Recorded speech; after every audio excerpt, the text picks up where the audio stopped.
নমস্কার। উপস্থিত সুধী দর্শকবৃন্দ, প্রথমেই ধন্যবাদ জানাই দিল্লির একমাত্র গণমাধ্যম বাংলা গণমাধ্যম সোনার তরীকে। অবশ্যই ধন্যবাদপ্রাপ্ত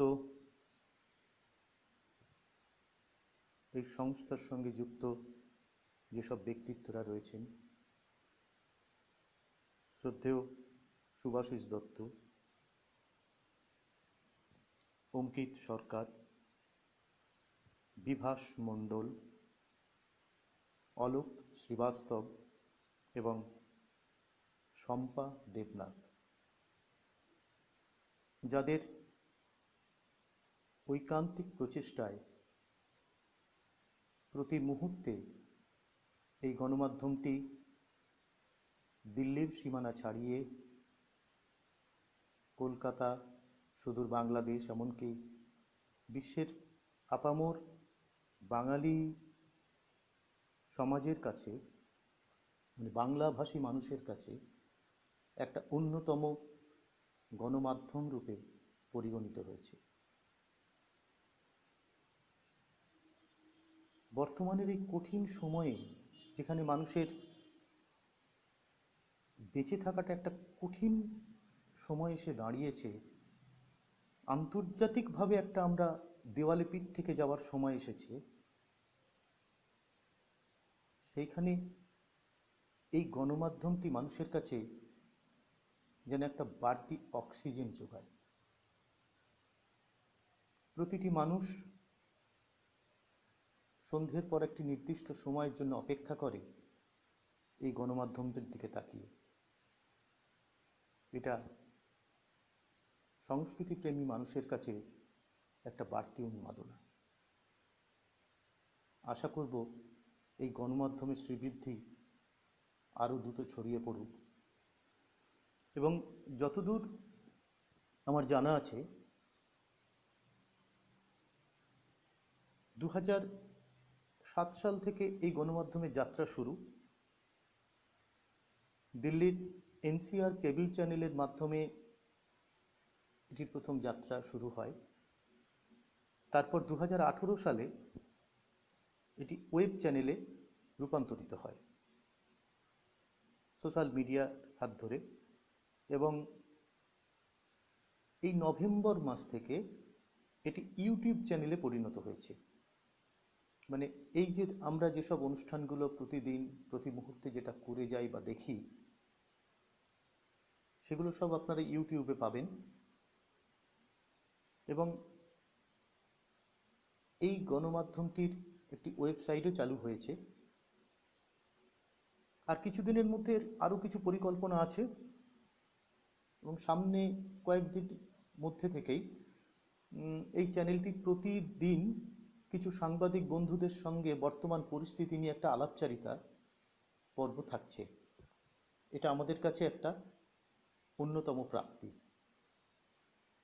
আশা করব গোটা পৃথিবীর সমস্ত বাংলাভাষী মানুষ এই গণমাধ্যমটার পাশে দাঁড়িয়ে তার আরও শ্রীবৃদ্ধির, দ্রুত শ্রীবৃদ্ধির কামনা করবেন এবং তার পাশে থাকবেন। উপস্থিত সকল বন্ধুদেরকে আন্তরিক ধন্যবাদ। এবং তাহলে শুরু করা যাক আমার আজকের উপস্থাপনা। এটাকে কয়েকটা ভাগে ভাগ করেছি। আমরা কবিগুরুকে বাদ দিয়ে তো আমাদের কোনো কিছু ভাবনা আসতে পারে না। তাই শুরুটা কবিগুরুর একটা কবিতার কিছুটা নির্বাচিত অংশ দিয়ে করব। তারপরে আমার কিছু লেখার মধ্যে চলে যাব। এই বর্তমান পরিস্থিতি থেকে আরম্ভ করে সমস্ত কিছু থেকে যে অস্থিরতা রয়েছে মানুষের মনের মধ্যে, বাইরে পারিপার্শ্বিক দীর্ঘ সময়ের একটা অস্থিরতা, দোলাচল, এটা নিয়েই আমার কিছু লেখনী। মনের যে ভাবনাটা প্রকাশ করা যায় না, সেটা কলমে প্রকাশ পায়। এবং আমার কিছু সমচিন্তক বন্ধু আছেন, কল্লোল ঘোষাল, তার লেখা দুটো কবিতাও পাঠ করব। আসুন তাহলে শুরু করা যাক। রবীন্দ্রনাথ ঠাকুরের সুপ্রভাত। রুদ্র, তোমার দারুণ দীপ্তি এসেছে দুয়ার ভেদিয়া, বক্ষে বেজেছে বিদ্যুৎ বাণ স্বপ্নের জাল ছেদিয়া। ভাবিতেছিলাম উঠি কিনা উঠি, অন্ধ তামস গেছে কিনা ছুটি, রুদ্ধ নয়নে মেলি কিনা মেলি তন্দ্রা গরিমা মাজিয়া। এমন সময় ঈশান তোমার বিষাণ উঠেছে বাজিয়া, বাজেরে গরজি বাজেরে, দগ্ধ মেঘের রন্ধ্রে রন্ধ্রে, দীপ্ত গগন মাঝেরে। ভৈরব, তুমি কি বেশে এসেছ, ললাটে ফুসিছ নাগিনী, রুদ্র বিনায় এই কি বাজিল সুপ্রভাতের রাগিনী। মুগ্ধ কোকিল কই ডাকে ডালে, কই ফোটে ফুল বনের আড়ালে, বহুকাল পরে হঠাৎ যেন রে অমানিসা গেল ফাটিয়া। তোমার খর্গ আধার মহিষে দুখানা করিল কাটিয়া। উদয়ের পথে শুনিকার বাণী, ভয় নাই ওরে ভয় নাই, নিঃশেষে প্রাণ যে করিবে দান, ক্ষয় নাই তার ক্ষয় নাই। হে রুদ্র, তব সঙ্গীত আমি কেমনে গাহিব কহি দাও স্বামী, মরণ নৃত্যে ছন্দ মিলায়ে হৃদয় ডমরু বাজাব। এসেছে প্রভাত এসেছে, তিমিরাত্মক শিব শঙ্কর কি অট্ট হাস হেসেছে, যে জাগিল তার চিত্ত আজিকে ভীম আনন্দে ভেসেছে। জীবন সপিয়া জীবনেশ্বর, পেতে হবে তব পরিচয়, তোমার ডঙ্কা হবে যে বাজাতে সকল শঙ্কা করি জয়। ভালোই হয়েছে ঝঞ্ঝারো বায়ে, প্রলয়ের জটা ছড়েছে পড়ায়ে, ভালোই হয়েছে প্রভাত এসেছে মেঘের সিংহ বাহনে। মিলন যজ্ঞে অগ্নি জ্বালাবে বজ্র শিখার দাহনে। মহাসম্পদ তোমারে লোভিব সব সম্পদ খোয়ায়ে, মৃত্যুরে লব অমৃত করিয়া তোমার চরণে ছোঁয়ায়। এবার আমার রচিত কয়েকটি কবিতা একটু পাঠ করব। সে এক অন্য ফেরিওয়ালা। একটা রূপক অর্থে এটাকে ব্যবহার করা হয়েছে। মানুষের মনের ভেতরে যে দুঃখ, লাঞ্ছনা, গ্লানি, যেগুলো সে দীর্ঘদিন ধরে বয়ে নিয়ে চলে, যেন আমরা প্রত্যেকেই রূপক অর্থে একজন ফেরিওয়ালা। তো সেইটাই এখানে একটু উপস্থাপিত করার চেষ্টা করা হয়েছে।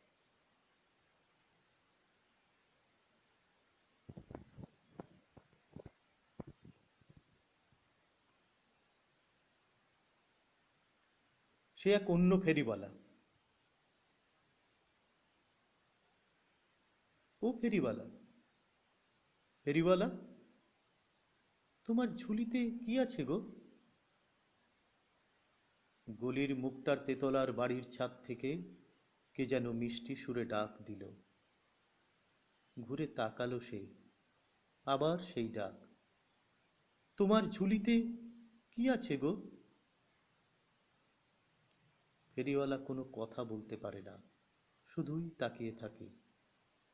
আজ সে বড় ক্লান্ত, জীবনের অনেকটা পথ ফেরি করে এসেছে, তাই সে আজ একেবারে নীরব। আজ যে তার কাছে কিছু দেবার নেই। সে যে চোখের সন্ধানে এতদিন সে ঘুরে বেরিয়েছে, গ্রাম থেকে গ্রামে, শহর থেকে শহরে, এই তো সেই, এই তো, এই তো সেই যে ডাক শুনে একদিন যৌবনে ঘর ছেড়েছিল সে। মূল্যবোধ, শান্তি, ভালোবাসা ফেরি করবে বলে বিলিয়ে দিতে দিতে আজ সে ক্লান্ত, অবসন্ন। বিনিময়ে সে পেয়েছে দুঃখ, বেদনা, লাঞ্ছনা, গ্লানি, অবজ্ঞা। আজ যে তার ঝুলি বড্ড ভারী। আর বেশি দূর বইতে পারে না সে। কিছুক্ষণ নীরবে তাকিয়ে থাকে। আস্তে আস্তে আস্তে আস্তে হেঁটে চলে যায়, দূর হতে দূরে, আরো দূরে, অনেক অনেক দূরে, যেখানে কোনোদিন আর কেউ তাকে এমন করে আর ডাকতে পারবে না।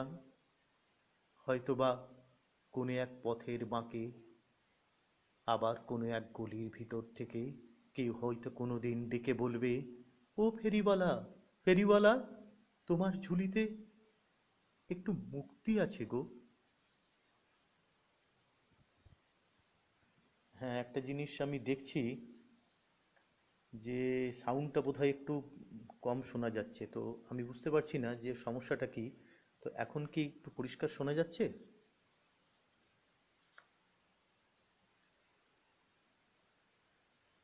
আচ্ছা, তাহলে আমি আমার পরের লেখায় যাই। আজও তোমার অপেক্ষায়। এখানেও এই অপেক্ষাটা মানে প্রতীকী হিসেবে, একটা বৃহত্তর জনমানুষের প্রতীক হিসেবে দেখানো হয়েছে। এখানে কোনো ব্যক্তিকে কেন্দ্র করে নয়, ব্যক্তি হচ্ছে একটা প্রতীক।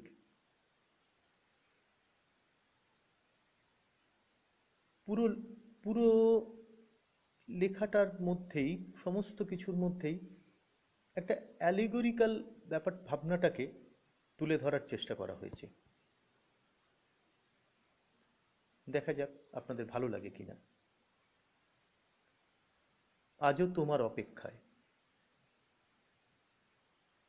কোনোদিন সে তার বন্ধ ঘরটার বাইরে যায়নি। বাতাসকে সে বড় ভয় পায়। না, কোনো বন্দি দশা নয়, কেউ তাকে বাধ্য করেনি কখনো। একসময় বেশ প্রাণোচ্ছল ছিল সে।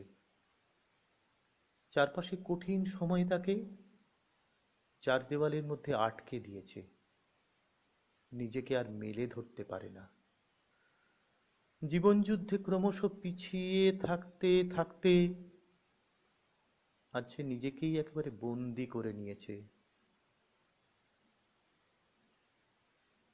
খাঁচায় বন্দি থাকা পাখির মতো, যেমন নিজেও জানে না তার ডানা মেলার শক্তি আছে কিনা।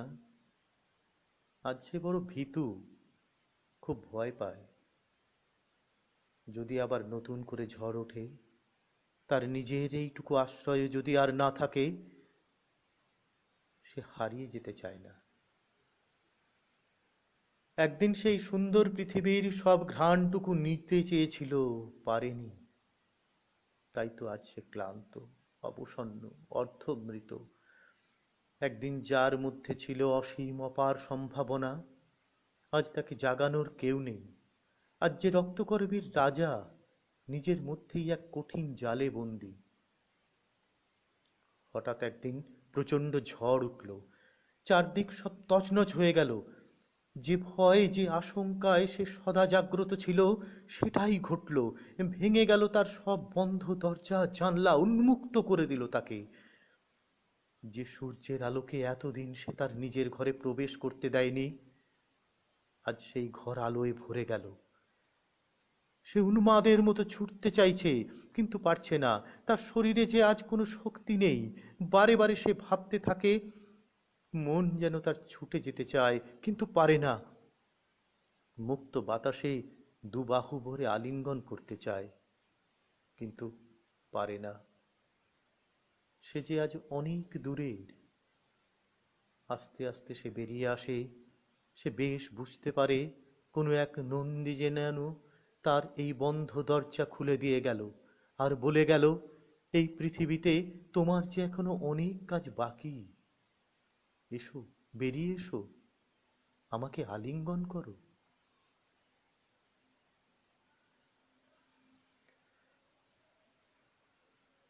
এর পরের উপস্থাপনা, ঘুমিয়ে আছে পৃথিবী।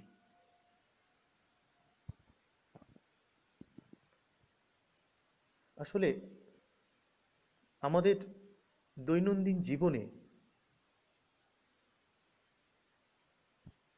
আমরা না অদ্ভুতভাবে একটু ঘুমিয়ে থাকি।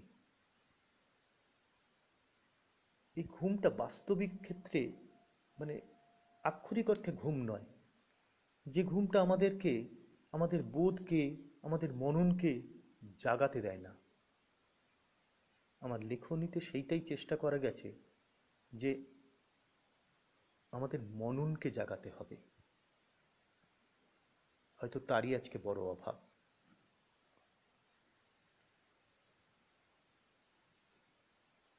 ঘুমিয়ে আছে পৃথিবী। যখন সমস্ত পৃথিবী ঘুমিয়ে থাকে, রাতের অনন্ত আকাশ প্রায় সমস্ত রাত্রি আমাকে ডেকে নিয়ে যায়। হয়তো অনেক মনের কথা বলতে চায়, বুঝি না কিছুই। মনে হয় আমারই অনেক না বলা কথা যেন তারাদেরই মাঝে লুকিয়ে আছে। রাগ, দুঃখ, কষ্ট, বেদনা, আনন্দ, অভিমান, ভালোবাসা, প্রতিদান, প্রতিহিংসা, প্রাপ্তি, অপ্রাপ্তি, সব সব প্রতিদিনের, প্রতিক্ষণের প্রতিটি অনুভূতি যেন আমায় মনে করিয়ে দিতে চায়, তুমি ছিলে একদিন নতুন ভোরের স্বপ্ন নিয়ে। আজ আমার কাছে দিনের আলো রাতের অন্ধকারের মতোই অন্ধকার। না, হয়তো আরো গভীর অন্ধকার।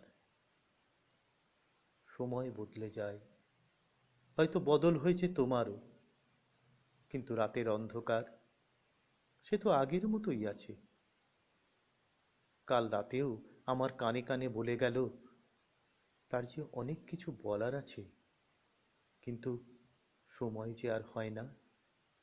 দিন বদলায়, আরো আরো অনেক দূরের আকাশ যেন দূরেই থেকে যায়। আজও সময় হলো না তার। প্রতি রাতেই অপেক্ষায় থাকি, আজ হয়তো আমার কানে কানে বলবে সময় এসেছে, জেগে উঠো বন্ধু।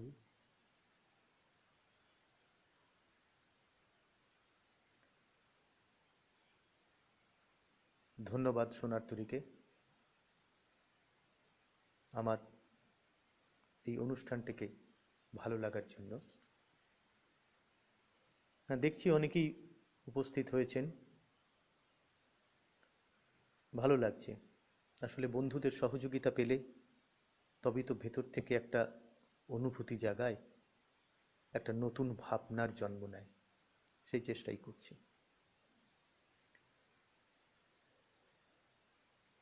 পরের উপস্থাপনা, এখনো গভীর অন্ধকার।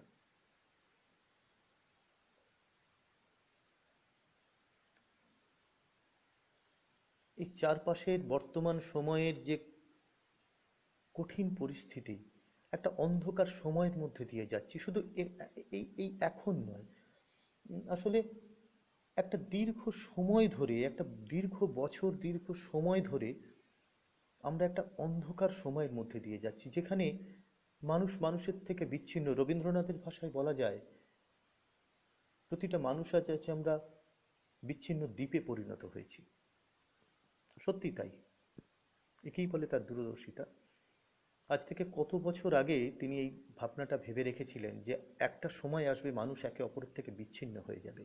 এই যে এই জায়গাটাই দেখুন, আজকে আমরা কিন্তু কেউ কাউকে চিনতে পারি না, চিনি না, অথচ সুদূর কেউ ধরুন বাংলাদেশ, কেউ ধরুন মানে ইউরোপের কোনো একটা দেশে, কেউ দিল্লি, কেউ কলকাতা, বিভিন্ন জায়গায় আমরা বসে আছি, অথচ একে অপরের সঙ্গে একটা অদ্ভুত মেলবন্ধন করার চেষ্টা করছি, কিন্তু কেউ কাউকে আমরা কাছে যেতে পারছি না।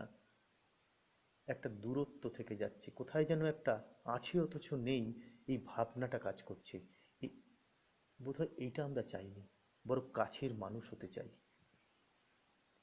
তো সেই যে অন্ধকারটা জানি না কবে দূর হবে, তার মধ্যে একটা অতিমারী পরিস্থিতি তৈরি হলো, একটা বিভৎসতা। কামনা করি খুব দ্রুত এর থেকে বোধহয় আমরা মুক্তি পাব। তো আসুন আমার পরের উপস্থাপনায় যাই। এখনো গভীর অন্ধকার। কবিতার ছন্দকে নতুন করে গড়বই, জীর্ণ পাতার রাস ওড়াবই, গড়ব নতুন করে শব্দের শৃঙ্খল। ও কার নিহত মুখ?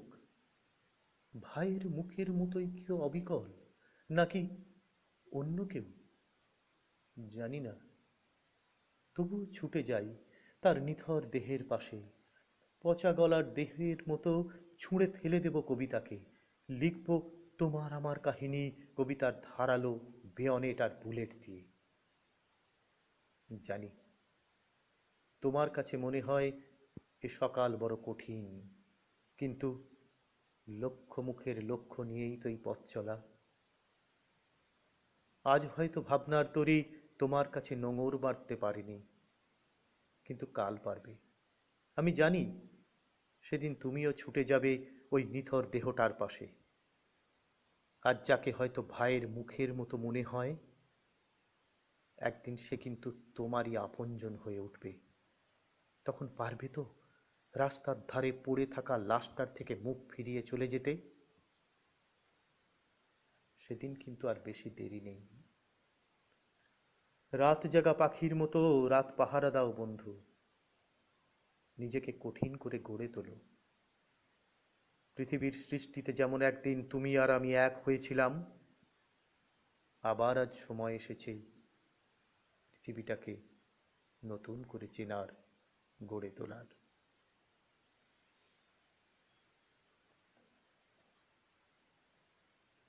সত্যিই তাই। এই অন্ধ পৃথিবী আবার যেন মুখ তুলে তাকাক, এই কামনাই আমরা করি।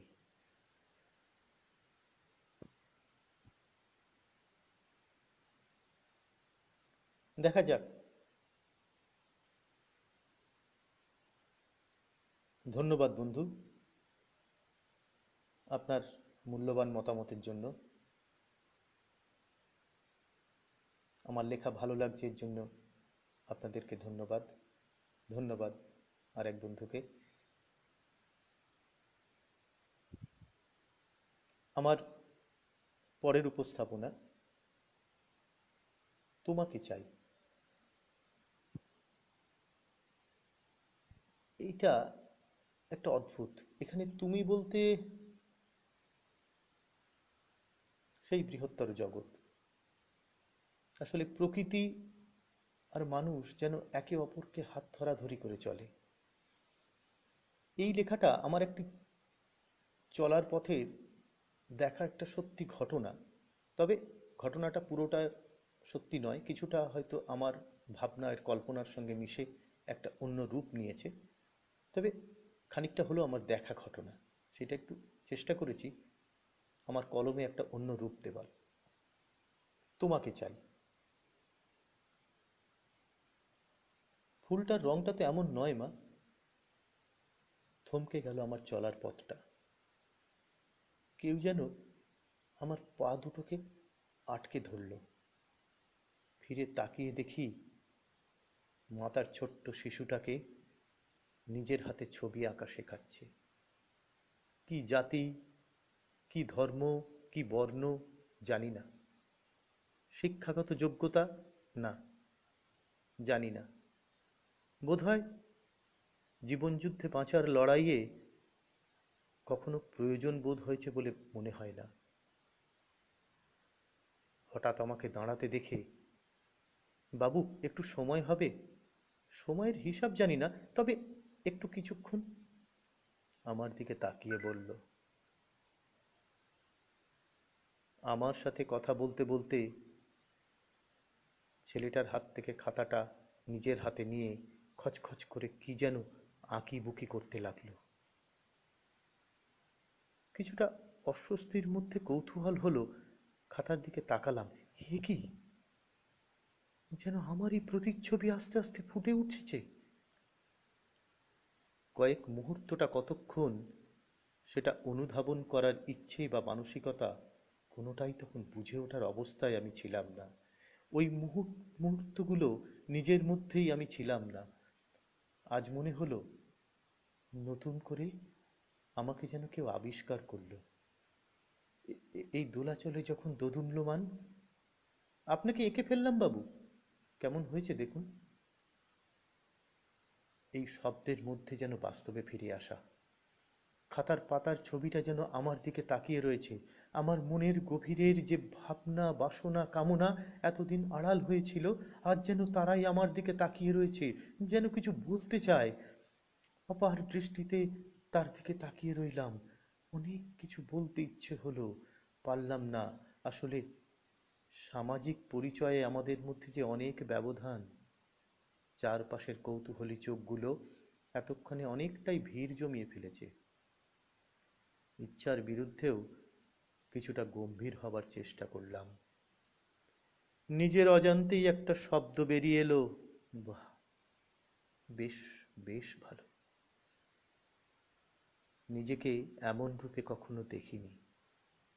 যাক, আপনার ভালো লেগেছে বাবু, খুব শান্ত ধীর গলায় জানালো। মনে হলো প্রবল উৎকণ্ঠা থেকে সে যেন মুক্ত। তাকে দিতে ইচ্ছে তাকে দিতে ইচ্ছে হচ্ছিল অনেক কিছুই, কিন্তু ওই যে কোনো এক অদৃশ্য সামাজিক ব্যবধান যেন বারে বারে জানিয়ে দেয়, তুমি যে আমাদের লোক নও। তাহলে আমি কে? এই প্রশ্নটাই তারপর থেকে আমাকে তাকিয়ে নিয়ে বেড়াচ্ছিল। পকেটে হাত দিয়ে কত পেয়েছিলাম জানি না। আবেগ, প্রশ্ন, দ্বিধা, দ্বন্দ্ব সব যেন একে অপরকে চেপে ধরতে থাকলো। নিজেকে মুক্ত করার তাড়নায় দ্রুততার সঙ্গে সেদিন স্থান ত্যাগ করেছিলাম। আজও আমার ঘরের দেওয়ালে ওই ছবিটায় স্থান পেয়ে আছে আরো কিছু তথাকথিত মূল্যবান ছবির একপাশে। আজও বেশ মনে পড়ে তার সেই অপার পরিতৃপ্ত মুখটি। সত্যিই তাই, আমাদের জীবনের চলমান জীবনের পথে হাঁটতে হাঁটতে আমরা এরকম বেশ কিছু মানুষকে দেখেছি, আমরা দেখেও থাকছি যে তাদের শিল্পসত্তা নিয়ে তারা প্রতি মুহূর্তে রয়েছে, অথচ একটু বাঁচার, একটু পেটের তাগিদে তারা কিন্তু সত্যি চলমান মানুষকে ধরে ছবি আঁকে। আমরা হয়তো বিভিন্ন আর্ট গ্যালারিতে যাই ছবি দেখবার জন্যে, কিন্তু একবারও ভেবে দেখি না এই শ্রেণীটা কিন্তু ব্রাত্যই থেকে যাচ্ছে, এদেরকে তুলে ধরার কেউ নেই। চেষ্টা করেছি, জানি না।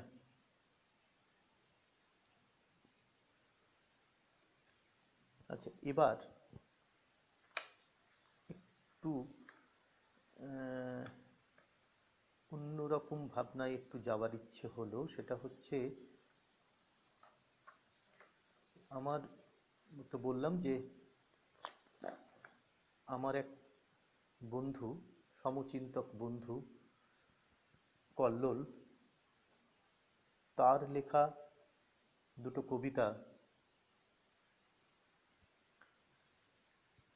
এখন আমি উপস্থাপন করব। আসলে সমচিন্তক তো, একই রকম ভাবে ভাবনা চিন্তা করি, তাই দেখা যাক।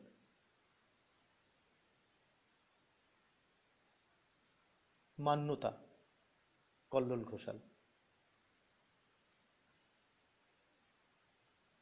সব নাকি দেখেছি, নাকি নতুন করে ভাবছে তারা। এতদিনেও বোঝেনি ওরা, ওদের ব্রেন নেই, স্রেফ সফটওয়্যার পোড়া।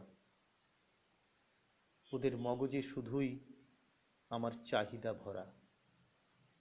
এবার প্রশ্ন করবে, ভাবছে দলবদ্ধ বোকারা। এতদিনেও বোঝেনি ওরা, ওদের মগজে ইনবিল্ট অ্যাপস ডিলিটেড, সব ডাউনলোড করা। মানুষের মতো দেখতে ওরা জ্যান্ত মরা। আরে, দেখার জন্য চোখ লাগে, ও দুটোকে ওরা নিজের মধ্যে মনে করেছে। প্রশ্ন করতে বুদ্ধি লাগে, যেটা মগজে থাকে। ওটা কি আর ওদের নিজের আছে? ওরা জানে না। গুনতিতে যত সংখ্যা লাগে, তা মাথায় হোক কিংবা টাকায়, আমার কেনা হয়ে গেছে। আর যত দিন যাচ্ছে আমার ইশারায় ওরা মরতে অভ্যস্ত হচ্ছে।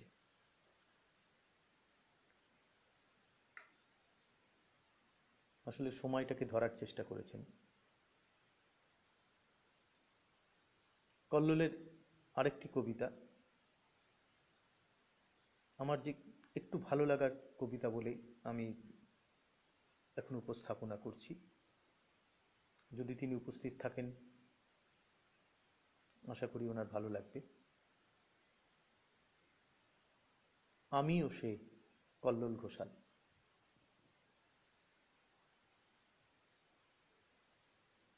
সেদিন হঠাৎই দেখা হয়ে গেল পুরনো এক বন্ধুর সাথে।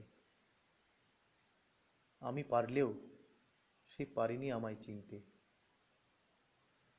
শান্ত গোবেচারা আমার পাশে, বদরাগী বন্ধুর মেজাজি অবস্থান।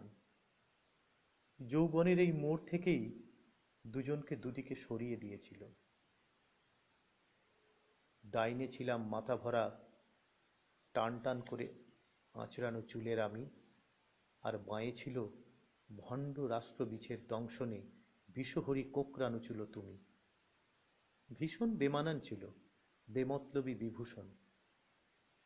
অসন্তুষ্ট অবিনস্ত দাড়ি গোঁপের ভিড়ে ঠোঁট ফাঁক করে বেরিয়ে আসা বন্ধু শব্দে ছিল পার্থেনিয়ামের তীব্র দূষণ। মুঠোয় চেপে ধরা স্বাধীনতার মিথ্যে হিসেব। মনের মধ্যে এখনো কিছু না করে উঠতে পারার একরাশ অভিমান, আর মুখে শ্রেণী সংগ্রামের জয়গান। বিপরীতে আমি দুর্বল চিত্ত, ভীত, সন্দিহান, লোভাতুর, চোখে মুখে অকারণ আস্ফালন। আসলে আমি তো সেই ক্ষমতার স্বাদ পেতে নীতির চিতায় দাঁড়ানো অনন্য প্রতিভাধর উচ্ছৃঙ্খল সুবিধাভোগীদের একজন। আর আমার মুখে শুধুই আমার মতো করে বাঁচার মন্ত্র একটাই, সম্প্রদায় তোষণ। হ্যাঁ বন্ধু, ভালো লাগলো আপনি আছেন। জানি না আপনার ভাবনাটাকে কতটা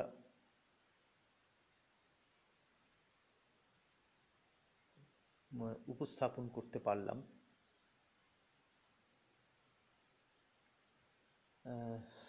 আসলে একজন বলে পাঠিয়েছেন যে আমার গানের জন্য, কিন্তু এইটা তো গানের জায়গা নয়, এটা তো কবিতা পাঠের একটা সময় নির্ধারণ করা। তা যদি কোনোদিন সুযোগ হয় নিশ্চয়ই সেটা রাখবো। এবার আবার একটু ফিরে যাই আমার রচনায়। একাকী অরণ্যে, ওই তো বললাম রবীন্দ্রনাথের ভাষায় আমরা সবাই এক একটি বিচ্ছিন্ন দ্বীপ। তাই সত্যিই আমরা সবাই একা এই পৃথিবীতে।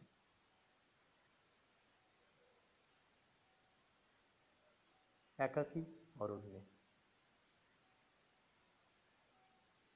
এখন এক গভীর অরণ্যের যাত্রী সে।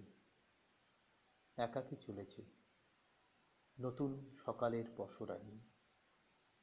দুঃখ, ভয়, কষ্ট, জ্বালা, যন্ত্রণা, লাঞ্ছনা, অবহেলা আর তাকে কোনো অনুভূতি জাগায় না। ছুটে চলেছে শুধুই তার ভালোবাসার ঝুলিটাকে সময়ের আগে তার হাতে পৌঁছে দিতে। তুলে দেবে বলে অনেক দিন আগে তাকে কথা দিয়েছিল, বলেছিল যত্নে তুলে রাখতে।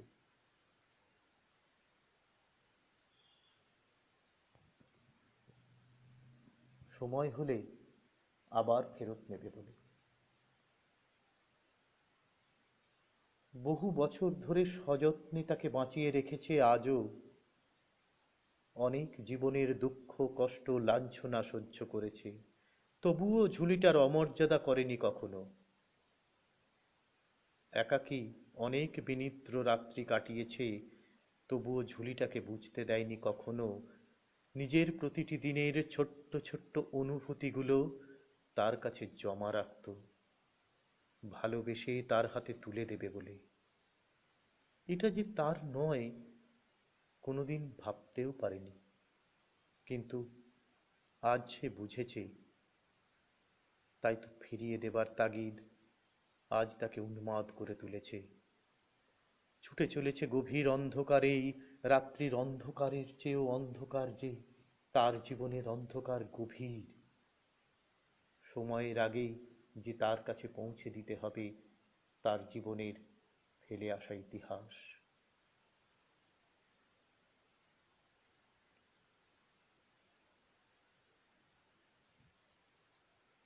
হ্যাঁ, আমি একটা জিনিস লক্ষ্য করছি যে অনেকেই জানাচ্ছেন যে আমার ভয়েসটা একটু লো যাচ্ছে, কিন্তু আমি বুঝতে পারছি না এটা কেন ঘটছে। আমি চেষ্টা করছি অনেকটাই। আশা করি এখন শুনতে বোধহয় খুব একটা অসুবিধা হচ্ছে না বন্ধুদের।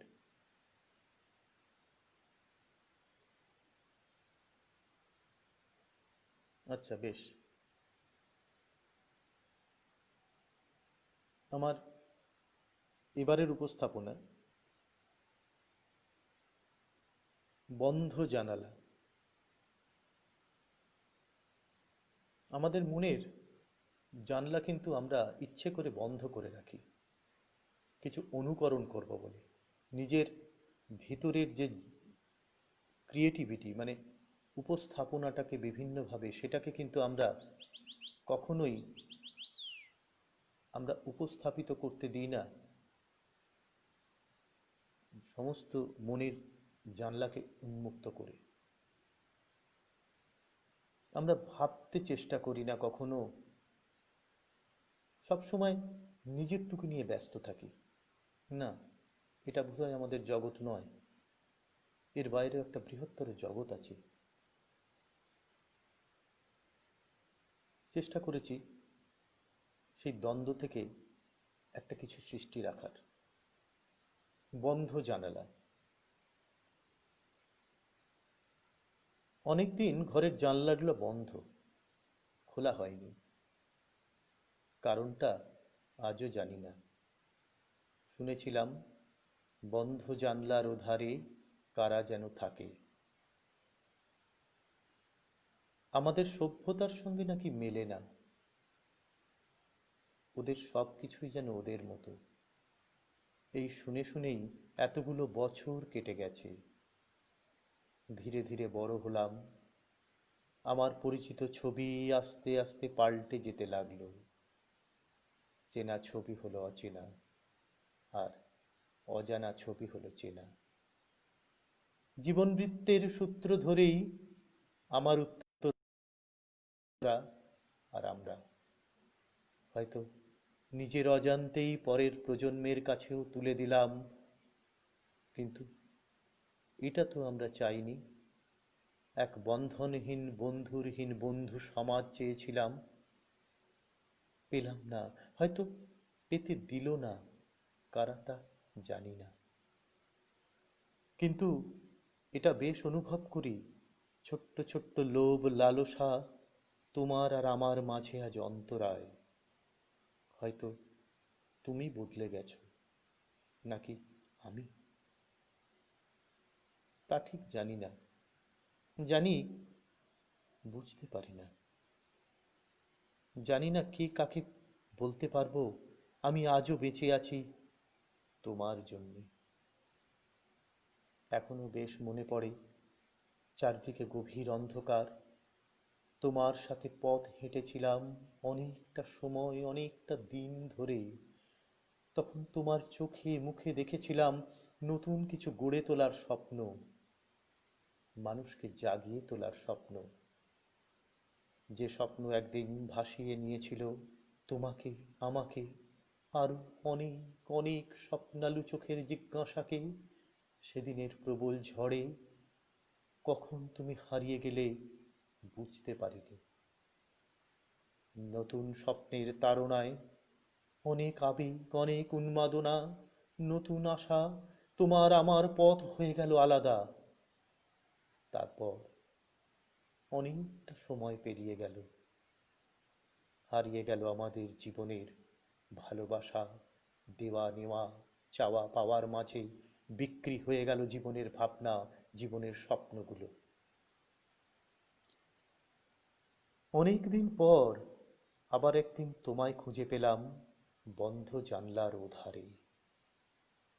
অনেক সময় পেরিয়ে গেছে, আজ তুমি ক্লান্ত, তবু অনেক জোড়া চোখ যে আজও তোমার দিকে তাকিয়ে আছে।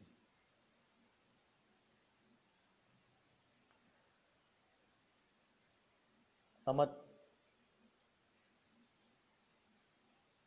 এই লেখাটার মধ্যে, এটা একটু বেশ কিছু বছর আগের লেখা, বন্ধ জানলা বেশ কিছু বছর আগের লেখা।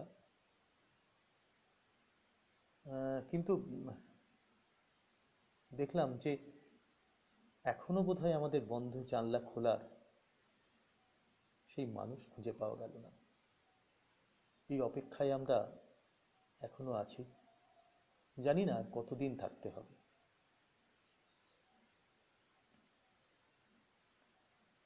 আমার পরের উপস্থাপনা এক সুন্দর পৃথিবীর স্বপ্ন।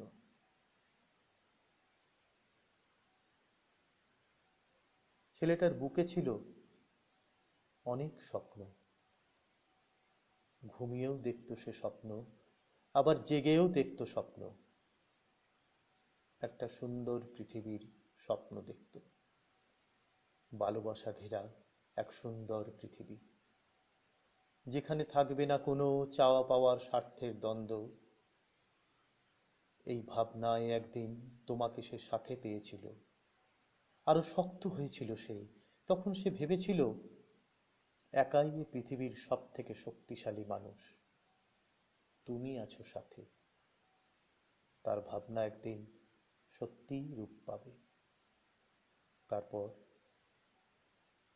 তারা বেশ কিছুটা সময় বয়ে নিয়ে চলে তাদের ভাবনাকে পাথেয় করে, এগিয়ে নিয়ে চলে নিজেদের ভাবনাকে রূপ দেবার তাগিদে। আরো আরো অনেক অনেক সাথী হয়েছিল সেদিন। ক্রমে ক্রমে তারা আরো শক্তিশালী হয়ে উঠল, তাদের বিশ্বাস আরো দৃঢ় হতে থাকলো। ওদের শক্ত হাতের শৃঙ্খল আর আঘাত দেয় না, শুধু মনে হয় তুমি আছো পাশে, এটাই যেন তার সব থেকে বড় শক্তি। দিন যায়, লড়াই আরো গভীর হয়, এবার যুদ্ধ শুরু নিজের সাথে নিজের। একদিন তুমি হারিয়ে গেলে। ছেলেটার এক পাশে ছিল এক পৃথিবী, আর এক পাশে ছিলে তুমি। আজ তার একদিকের আলো যেন নিভে গেছে। অনেক খুঁজেছে, কিন্তু পেল না তোমায়, বদলে পেল একটা চরম আঘাত। দিনে দিনে সময় হয়ে উঠল আরো কঠিন। যুদ্ধ এখন অনিবার্য, এখন লড়াই সম্মুখে। ছেলেটা কিছুতেই বুঝে উঠতে পারল না আসল লড়াইটা কার সাথে, নিজের সাথে নিজের নাকি জানে না সে। আস্তে আস্তে সময় আরো কঠিন হয়ে এলো, লড়াই এখন ঘরের দরজায় এসে দাঁড়িয়েছে। সবাই যে যার মতো করে আশ্রয় খুঁজে নিতে চাইল। কেউ পালিয়ে গেল, কেউ ক্ষমা চেয়ে নিল, আবার কেউ প্রতিপক্ষের হাত শক্ত করল। ছেলেটা কিন্তু নীরব, আজ সে বড় ক্লান্ত। তার কাছে এখন বাইরের লড়াইয়ের চেয়ে নিজের কাছে নিজের লড়াইটা আজ অনেক অনেক বেশি কঠিন। সে আজ হারিয়ে ফেলেছে সব। বাহুতে আজ আর কোনো শক্তি নেই, যে শক্তি একদিন তুমি দিয়েছিলে তার কাছে। তোমার সকল শক্তি উজাড় করে দিয়ে ভেবেছিল লড়াইটা শেষ হলে তোমাকে নিয়ে নতুন করে ঘর বাঁধবে, বাইরের পৃথিবী থেকে অনেক অনেক দূরে, একেবারে নিরালায় নিঝুম অন্ধকারে।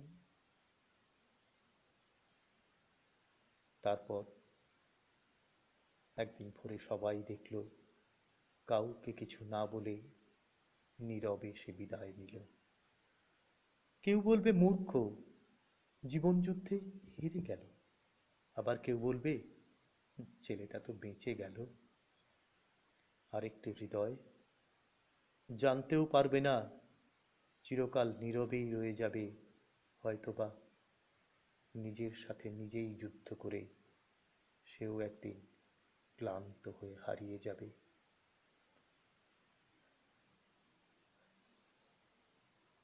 একটু ভারাক্রান্ত হয়ে গেল না? একটু একটু একটু ছন্দে ফিরে আসি, একটু অন্যরকম ভাবনা। গদ্যের ছন্দে ছিলাম তো।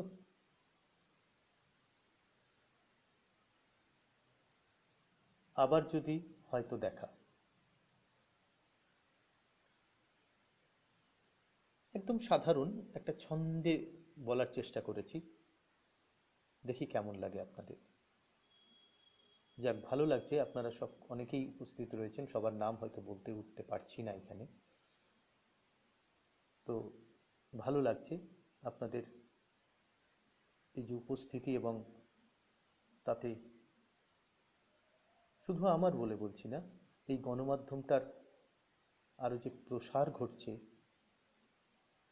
তাতেই আমার ভালো লাগা, এবং এই গণমাধ্যম সঙ্গে যেসব ব্যক্তিত্বরা যুক্ত রয়েছেন তাদেরও প্রয়াস সার্থক হয়। ধন্যবাদ সকলকে তাদের মতামতের জন্য। এবার আমার উপস্থাপনা, আবার যদি হয়তো দেখা, একটু ছন্দের আকারে চেষ্টা করা হয়েছে, দেখি কেমন লাগে আপনাদের। আমায় একটু বসতে দিও পাশে, না হয় তোমার নাইকো প্রয়োজন। অন্তর মোর তপ্ত হৃদয় খানি, সিক্ত করো তোমার পরশ পরে। এইটুকু মোর চাওয়া পাওয়ার মাঝে, থাক না পিছে তিক্ত বোঝাপড়া। মুক্ত হৃদয়ে মুক্ত বাহু পরে, ক্ষণিক কালে আপন করে পাওয়া। যেদিন তোমার পাই যে প্রথম পরশ, যেদিন তুমি আপন করে মোরে, ডেকেছিলে তুমি ক্লান্ত পথিকেরে, তপ্ত হৃদয়ে মুক্ত বাতাস ভরে। সেদিন তখন আবার নতুন আশায়, উড়তে যে চায় অসীম ব্যাকুলতায়, হৃদয়ে খানি নূতন করে সাজি, একটুখানি বাড়ি ধারের আশায়। সময়ের বেড়ি না মানিতে না পাই যদি, পলে পলে ছোটে মুক্ত ঘ্রাণের স্রোতে, হয়তো তোমায় দেখিতে না পাই যদি, মুক্ত হৃদয় আকাশ মাঝে খুঁজে। আবার যদি হঠাৎ কোনোখানে, কোনো এক নিত্য দিনের মাঝে, কিংবা ভোরের বাতাস হয়ে যদি, ছুঁয়ে যাও মোর অন্তরখানি আজি, তখনই যেন হৃদয় খানি বলে, আবার মোরা নূতন কালের ভোরে।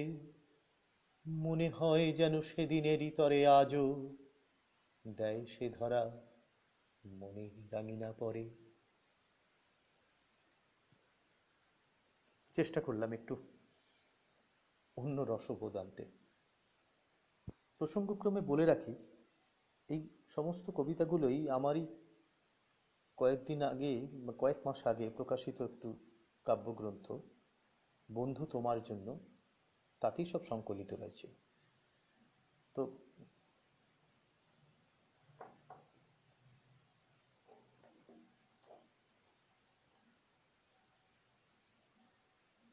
আশা করি ভালো লাগছে, কারণ বন্ধুদের বিভিন্ন রকম মতামত উপস্থাপিত হচ্ছে। বেশ, এই দুর্গাপুজো গেল, কিছুদিন আগে একটি ঘটনা আমি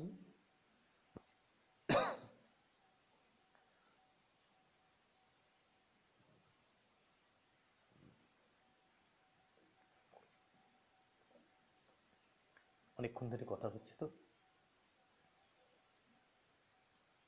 হ্যাঁ, যেটা বলছিলাম, আহ, কিছুদিন আগে, এই দুর্গাপুজোর বেশ কিছুদিন আগে আমার বাড়ির কাছেই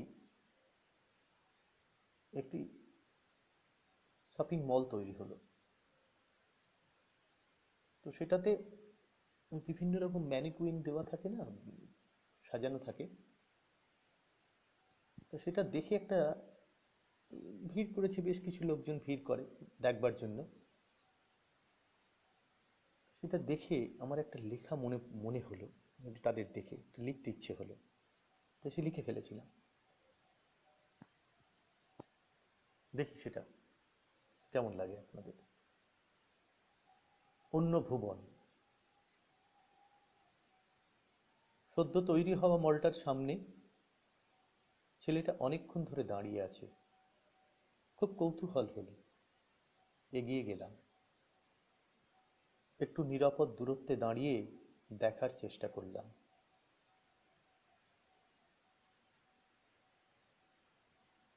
যদি কেউ আবার ছেলেধরাভাবে তেড়ে আসে। এখন তো আবার বেশ কিছু মানুষ সমাজ সচেতন হয়েছে। মিছিল, আন্দোলন মানে ভাঙচুর, প্রতিবাদ মানে গণপ্রহার, গণহত্যা, মনের সুপ্ত বাসনাকে খুব সহজেই অন্যের উপর চাপিয়ে দেওয়ার চেষ্টা। আসলে ক্ষমতার আস্ফালন, অসহায়তা, অসহিষ্ণুতা, কি জানি। তাই একটু সাবধান থাকাটাই ভালো। বেশ কিছুক্ষণ লক্ষ্য করলাম ছেলেটাকে। তারপর আস্তে আস্তে তার কাছে এগিয়ে গেলাম। দেখি মলের সামনে দাঁড়িয়ে আছে তারই বয়সের একটি ছেলে। গায়ে তার সুদৃশ্য পোশাক। না, কোনো ম্যানিকুইন নয়, সত্যি জ্যান্ত, আপাদমস্তক সুস্থ একটি মানব সন্তান।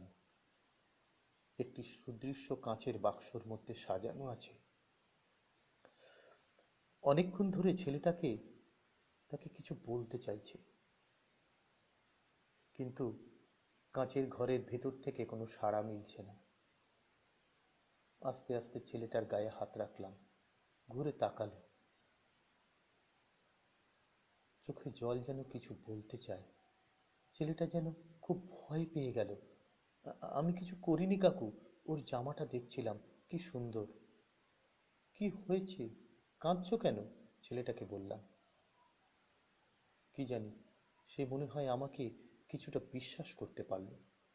কাকু, ওর নাম সাদেক, কাঁচের ঘরের ভেতরে। ছেলেটাকে আঙুল দিয়ে দেখালো। কাল থেকে আমার সাথে আর খেলতে আসছে না। কত ডাকছি, চল খেলতে যাই, কথা বলছে না। কি হয়েছে ওর? কাকু জানো তুমি? কি নাম তোর? ছেলেটাকে বললাম। ছেলেটা বলল, পিন্টু। ওকে কিছু না বলে আস্তে আস্তে জ্যান্ত মডেলের দিকে এগিয়ে গেলাম। এ কি! আমার বুকের ভেতরটা একটু হলেও নাড়িয়ে দিল। দেখি মডেলের চোখেও জল। আমার দিকে একবার তাকিয়ে দেখল। চোখ থেকে দুফোঁটা জল তার গাল বেয়ে গড়িয়ে গেল। তারপর পিন্টুর দিকে ফিরে তাকালাম, বললাম, চল ভেতরে যাই। ওকে নিয়ে ভেতরে গেলাম। ওর পছন্দের ঠিক সাদেকের মতোই দুটো জামা কিনে দিলাম। বললাম, একটা তোর আর একটা সাদেকের। একটু অবাক হয়ে তাকিয়ে রইল। কাকু, ও তো পরেই আছে।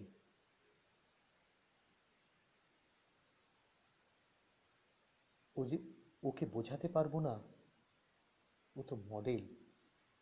সেজে গুজে দাঁড়িয়ে থাকাটাই ওর কাজ। তারপর পাড়ায় পাড়ায় ষষ্ঠীর বোধন শুরু হয়ে গেছে। সাধেক কিংবা পিন্টুর বয়সের ছেলেমেয়েরা ওদের পুজোর নতুন জামা কাপড় পরতে শুরু করেছে। সারাদিন কাঁচের বাক্সে দাঁড়িয়ে থেকে হয়তো 50 কিংবা 60 টাকা আয় হবে। পরদিনের খোরাকিটা তো হয়ে যাবে। ওরাও তো পারত ষষ্ঠীর বোধনে আর সবার মতো উৎসবে মেতে থাকতে, এটাই কি আমাদের সভ্যতা? 14 তলার ওপর থেকে কিংবা লাল নীল বাতি লাগানো গাড়ির কালো কাঁচের ভেতর দিয়ে যে গণতন্ত্রের শ্রেষ্ঠ উৎসবে আমাদেরকে নিয়ে যাওয়া হয়, কোনটা ঠিক জানি না। এর বিচারের ভার হয়তো আমার কাছেও নেই, কিংবা হয়তো বা আছে। ভাবতে ভাবতে আমিও নিজের গন্তব্যের দিকে এগিয়ে গেলাম।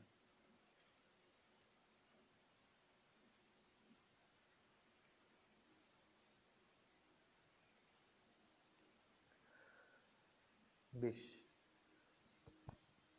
আশা করি আপনাদের ভালো লাগছে। ওরে বাবা, এখনো 15 মিনিট টানতে বলছেন। দেখি কতক্ষণ পারি, চেষ্টা করি।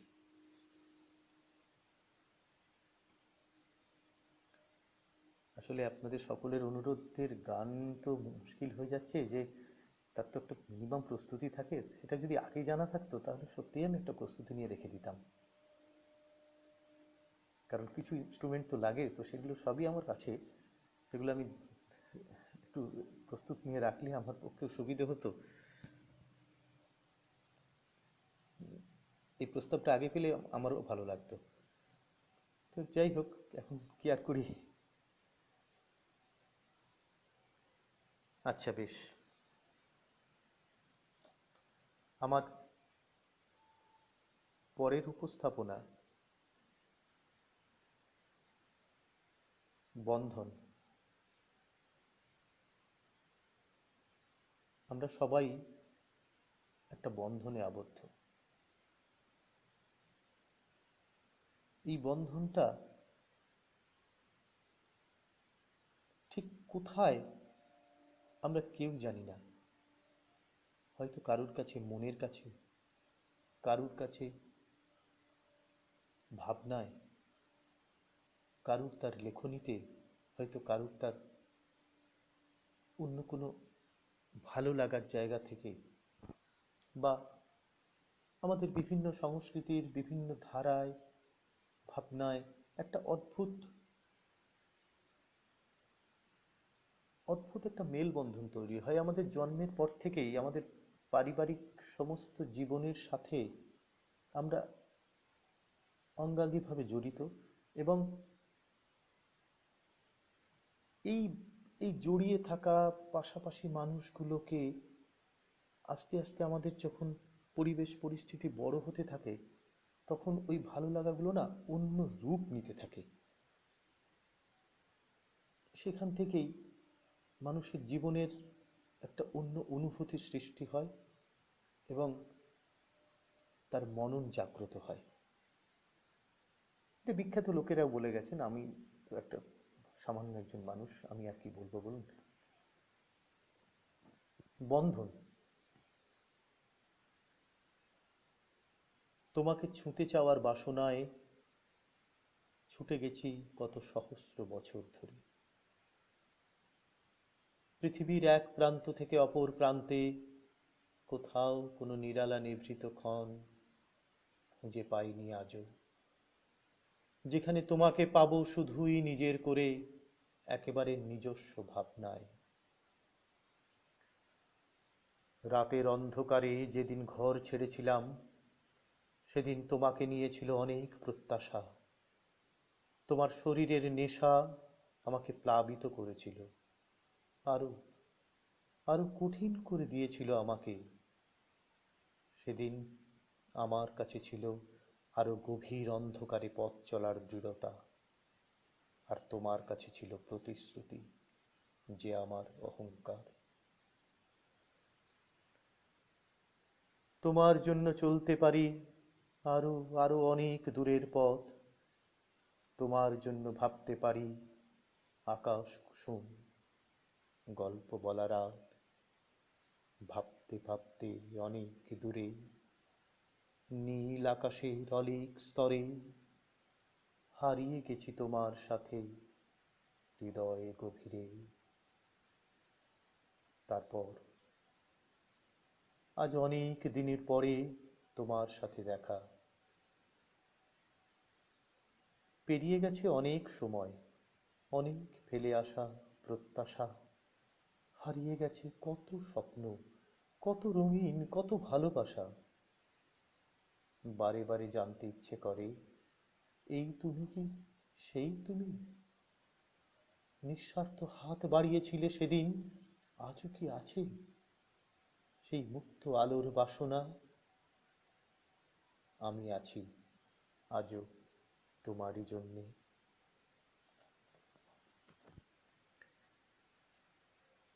ভালো লাগছে বন্ধু আপনাদের সকলের। এবার দেখি আমার কাব্যগ্রন্থ থেকে আর কিছু পাওয়া যায় কিনা আপনাদের ভালো লাগাতে, কিন্তু সময় তো আমার আরো বাড়িয়ে দেওয়া হয়েছে।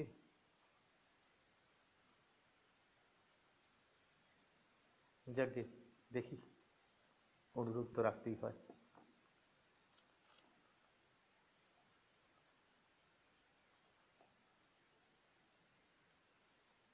তবুও বসন্ত। একদিন বসন্তের বিকেলে তোমার সাথে দেখা হয়েছিল। কোথায় কখন তা আজ মনে পড়ে না, তবুও তুমি আছো। শরতের শিউলি ঝরা ভোরের আবছা আলোয় যখন পৃথিবী ঘুমিয়ে থাকে, একটা একটা করে জেগে ওঠে পাখি, তখন তোমায় মনে পড়ে। মনে পড়ে তোমায় দেখেছি বসন্তের ঝোড়ো বিকেলে, দুরন্ত হাওয়ার পাগলামিতে, নিজেকে মেলে ধরার বাসনায় তুমি আজ সিক্ত। তোমায় মনে পড়ে, তোমায় মনে পড়ে দূর অন্ধকারে একদল শ্রমিকের দিন রাত্রির মাঝে, তুমি যেন তাদেরই একজন। কখনো হাতে কোদাল পথের প্রান্তে, আবার কখনো মাদলের তালে জীবনের ছন্দে মিশে যাও তুমি।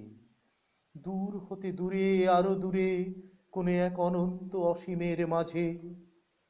গ্রীষ্মের দাবদাহে পৃথিবী যখন তপ্ত, হঠাৎ বৃষ্টির মতোই যেন তোমাকে পাওয়া। ঝরা ফুলের পাপড়ির মাঝে তোমাকে দেখেছি, আবার হঠাৎ দমকা হাওয়ায় উড়ে গেলে সেই ঝরা ফুলদল, হারিয়ে গেলে তুমি। তখনও তোমাকে পেয়েছি ছোট্ট ছোট্ট মেঘের দলে, উড়ে যাও তুমি নতুন বারতা নিয়ে। আকাশে রামধনু খেলায় তোমাকে নানা রঙে মিশে যেতে দেখেছি, তবুও তোমার মনে, তোমার শরীরে যে রং তুমি বয়ে নিয়ে চলেছ, আকাশে বাতাসে ছড়িয়ে দেওয়ার অঙ্গীকার নিয়ে। তুমি তো সেই, তুমি তো সেই ধ্রুব তারা, সন্ধ্যা তারা, আজও তাদেরই একজন হয়ে অনন্ত অপেক্ষায়। জানি না এর শেষ কোথায়, তবুও প্রতিটি ক্ষণে মনে হয় তুমি আসবে, আবার নতুন করে ঝড় উঠবে, বৃষ্টি আসবে, দীর্ঘ সময় পরে আবার হয়তো তোমারই কাছে থাকবে এক অনন্ত প্রতীক্ষার অবসান।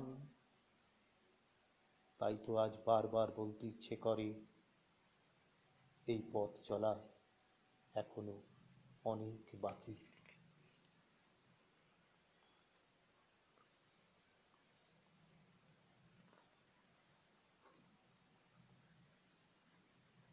দেখি আর একটা লেখা, যেটা একটু দেখি, একটু অন্যরকম। আর বেশিক্ষণ সময় ধরে রাখবো না, সবারই সময়ের মূল্য আছে। আমার একটা লেখা বলে, নজরুল ইসলামের একটা কবিতা বলে আমি শেষ করছি। কবিতাটা হচ্ছে আজও বলা হয়নি। এটা সম্পর্কে বলছি না কিছু, এটা বলার পর দেখি আপনাদের ভাবনায় কি উঠে আসে। নমস্কার। অনেক যন্ত্রণা, অনেক ব্যথা নিয়ে আপনাদের কাছে কিছু বলতে এসেছি। একটু মন দিয়ে শুনুন। বড় কষ্ট। আমার শরীরের প্রতিটি লোমকূপের সংখ্যার মতোই যন্ত্রণার চিহ্ন নিয়ে ঘুরে বেড়াচ্ছি। আপনারা হয়তো ভাবছেন আমি এখনো বেঁচে আছি কি করে। হ্যাঁ, ঠিক তাই। আমি বেঁচে আছি, থাকবো, থাকতে হবে শুধু শুধু আপনাদের জন্যে। একদিন অনেক স্বপ্ন নিয়ে আমার জন্ম হয়েছিল।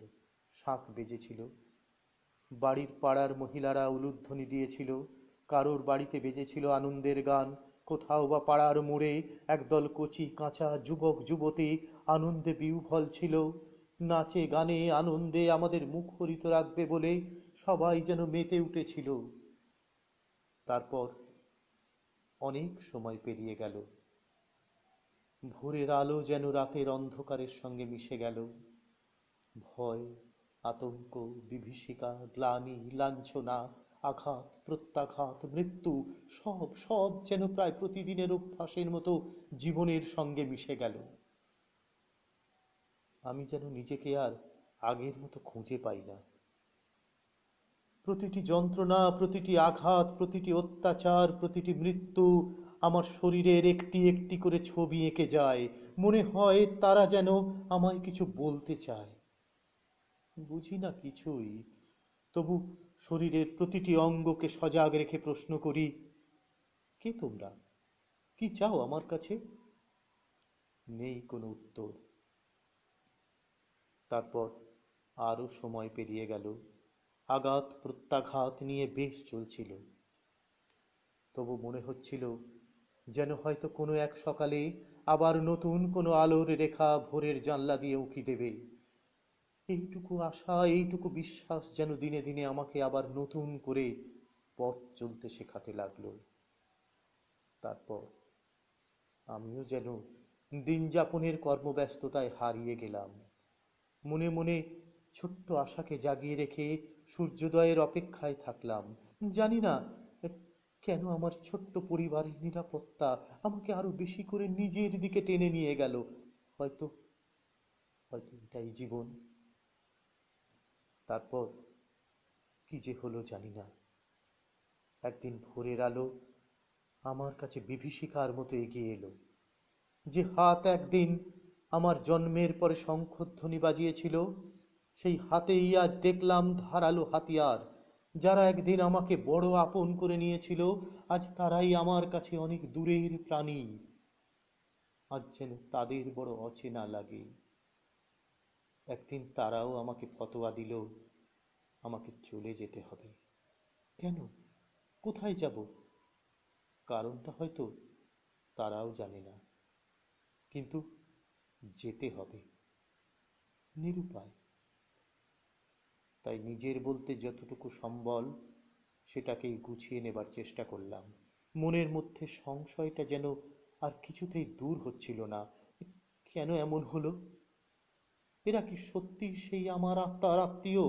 মা বাবাকে হারানোর পর একদিন তো এরাই ছিল আমার প্রতিটি দিনের খেলার সাথী। কোনোদিন কোনো ঘরকে আলাদা করে দেখতে হয়নি। কোনোদিন বুঝিনি প্রতিদিনের নেবার বাতাসের রং সবার জন্য যেন আলাদা আলাদা। আজ তারা আমাকে বুঝিয়ে দিল কোথায় যেন অদৃশ্য দেওয়াল উঠে গেছে। হয়তো কোনো এক অদৃশ্য অঙ্গুলি হেলনের নিদারুণ পরিণতি। কেউ বলবেন মূল্যবোধ, আবার কেউ বলবেন রং। তাই যাবার আগে আপনাদেরকে এইটুকু সাবধান করে দিয়ে যাই, আজ হয়তো আমি চলে গেলাম, কিন্তু দেখবেন কাল যেন আপনাদের যেতে না হয়। অনেক কিছু বলা হলো, হয়তোবা বলা হলোই না। আবার হয়তো আপনাদের সাথে দেখা হবে কোনো এক অন্য সময়ে, কোনো এক অন্যখানে। আসি বন্ধু, বিদায়। আমার শেষ উপস্থাপনা কবি নজরুল ইসলামের একটি কবিতা, যদি আর বাঁশি না বাজে। কবিতাটার কিছু নির্বাচিত অংশ আমি উপস্থাপিত করব। অনেক তো বড়, আর সময়ও অনেকটা অতিক্রান্ত হয়ে গেছে, তাই আর সময় বেশি ধরে রাখবো না।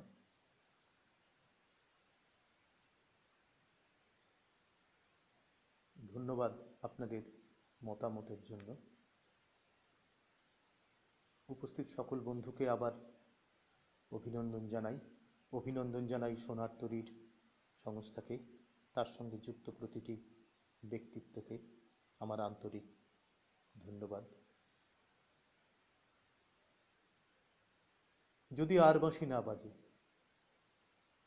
কবি নজরুল ইসলাম। বন্ধুগণ, যে সওগাত আজ হাতে তুলে দিলেন, আমি তা মাথায় পেতে নিলুম। আমার সকল তনুমন প্রাণ আজ বীণার মতো বেজে উঠেছে, তাতে শুধু একটি মাত্র সুর ধ্বনিত হয়ে উঠছে, আমি ধন্য হলুম, আমি ধন্য হলুম। আমায় অভিনন্দিত আপনারা সেই দিনই করেছেন যেদিন আমার লেখা আপনাদের ভালো লেগেছে। আমি এই দেশে, এই সমাজে জন্মেছি বলেই শুধু এই দেশের, এই সমাজের নই, সকল দেশের সকল মানুষের। কবি চায় না দান, কবি চায় অঞ্জলি। কবিতা আর দেবতা সুন্দরের প্রকাশ। সুন্দরকে স্বীকার করতে হয় যা সুন্দর তাই দিয়ে। সুন্দরের ধ্যান, তার স্তবগানই আমার ধর্ম। তবু বলছি, আমি সুন্দরের হাতে বীণা, তার পায়ে পদ্ম ফুলই দেখিনি, তার চোখে চোখ ভরা জলও দেখেছি। শ্মশানের পথে, গোরস্থানের পথে তাকে ক্ষুধাজীর্ণ বুকটিতে ব্যথিত পায়ে চলে যেতে দেখেছি। যুদ্ধভূমিতে তাকে দেখেছি, কারাগারের অন্ধকূপে তাকে দেখেছি, ফাঁসির মঞ্চে তাকে দেখেছি। হিন্দু মুসলমানকে দিনরাত হানাহানি, জাতিতে জাতিতে বিদ্বেষ, যুদ্ধ বিগ্রহ, মানুষের জীবনে একদিকে কঠিন কঠোর দারিদ্র্য, ঋণ, অভাব, অন্যদিকে লোভী অসুরের চক্ষের ব্যাংকে কোটি কোটি টাকা পাষাণ স্তূপের মতো জমা হয়ে আছে। এই অসাম্য ভেদ জ্ঞান দূর করতেই আমি এসেছিলাম। আমার কাব্য, আমার কর্মজীবনে অভেদ্য সুন্দর সাম্যকে প্রতিষ্ঠা করেছিলাম। আমি যশ চাই না, খ্যাতি চাই না, প্রতিষ্ঠা চাই না, নেতৃত্ব চাই না। জীবন আমার যত দুঃখময় হোক, আনন্দের গান, বেদনার গান গেয়ে যাব আমি। দিয়ে যাব নিজেকে নিঃশেষ করে সকলের মাঝে বিলিয়ে। সকলের বাঁচার মাঝে থাকবো আমি বেঁচে। এই আমার ব্রত, এই আমার সাধনা, এই আমার তপস্যা। যদি আর বাঁশি না বাজে, আমি কবি বলে বলছি নেই। আমি আপনাদের ভালোবাসা পেয়েছিলাম, সেই অধিকারে বলছি, আমায় আপনারা ক্ষমা করবেন, আমায় ভুলে যাবেন। বিশ্বাস করুন, আমি কবি হতে আসিনি, আমি নেতা হতে আসিনি। আমি প্রেম দিতে এসেছিলাম, প্রেম পেতে এসেছিলাম। সেই প্রেম পেলাম না বলে এই প্রেমহীন নীরস পৃথিবী থেকে নীরব অভিমানে বিদায় নিলাম। তোমাদের পানে চাহিয়া বন্ধু আর আমি জাগিব না, কোলাহল করি সারাদিন মান, কারো ধ্যান ভাঙিব না। নিশ্চল নিশ্চুপ আপনার মোরে পুরিব একাকী, গন্ধ বিহুর ধূপ।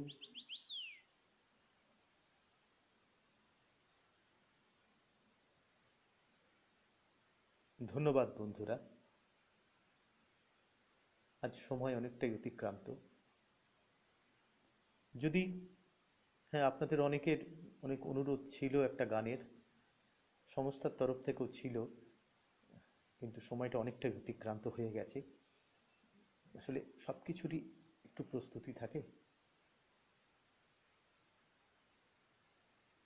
দুটো লাইন করে দিচ্ছি হেমন্ত মুখোপাধ্যায়ের একটা বিখ্যাত গানের। আমিও পথের মতন হারিয়ে যাব, আমিও নদীর মতন আসবো না ফিরে, আর আসবো না ফিরে কোনোদিন।